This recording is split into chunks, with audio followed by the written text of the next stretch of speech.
For now, that's the one I'm doing. There's one I have done, which is misconceptions. It's mostly a hadith that are not authentic, but people consider them authentic. I brought those, and then the works that ulama did on them briefly.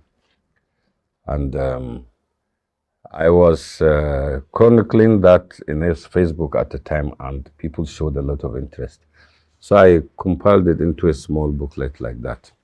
I'm trying to give it to some scholars to go through it before I publish it, inshallah. Inshallah. So that is in the works. Then there is this one, the tafsir, Juzul Ahkaf. Of course, after that, I will aim at the whole of the Quran. Also in Gbari. That's quite challenging because it needs a lot of funding, and people are not too keen on funding here.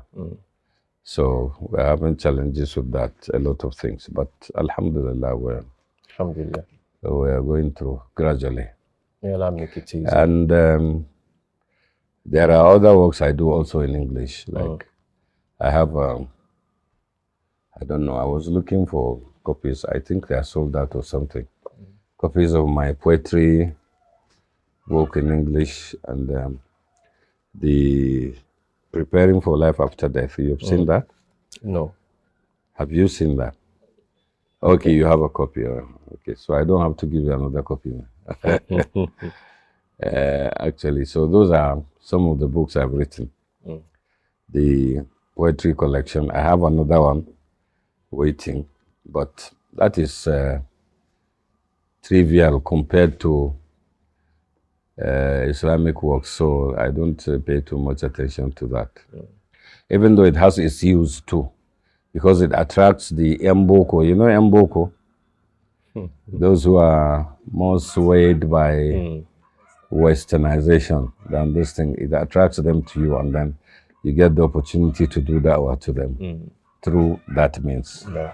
I remember a group in which I was, and I was posting some things. I would write articles in English, people would start reading, and then gradually they would realize and turn their attention to Islam. Allah. And they tactically chased me out of the group. They say, you are trying to make Christians Muslims, and we will not accept that from you. We find that offensive, blah, blah, blah.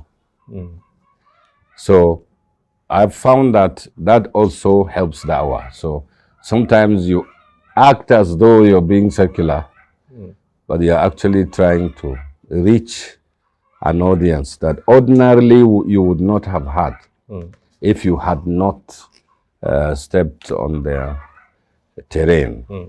So we also do dawah through that. You write articles on social issues, current affairs, and then it attracts some of them to you. They start discussing with you, arguing with you, and then from there you shift to the application of Islam in those areas too. And alhamdulillah, we've managed to get a lot of people to understand their deen through that. Alhamdulillah. Like the dawah in food. A lot of people, some of them did not start listening to me because they heard the hadith. For instance, we were reading Bukhari, and I was talking about Khadija. I was talking of a hadith in which Khadija was mentioned. So I gave her biography. And then the person was going to leave the mosque after prayer, because such people, they just come, perform salah and leave. Go. They are not interested in all those halakat, because they say all this, this one is bid'ah, this one is that. They don't like all those things. So, but then he heard me saying, Khadija is not your kind of woman, man. When he just heard that, he laughed and he came back. And that's what I tried. That's what made him start listening to me. That the way I was relating to them and using their language and so on, and he laughed and he said that you like to listen to this man.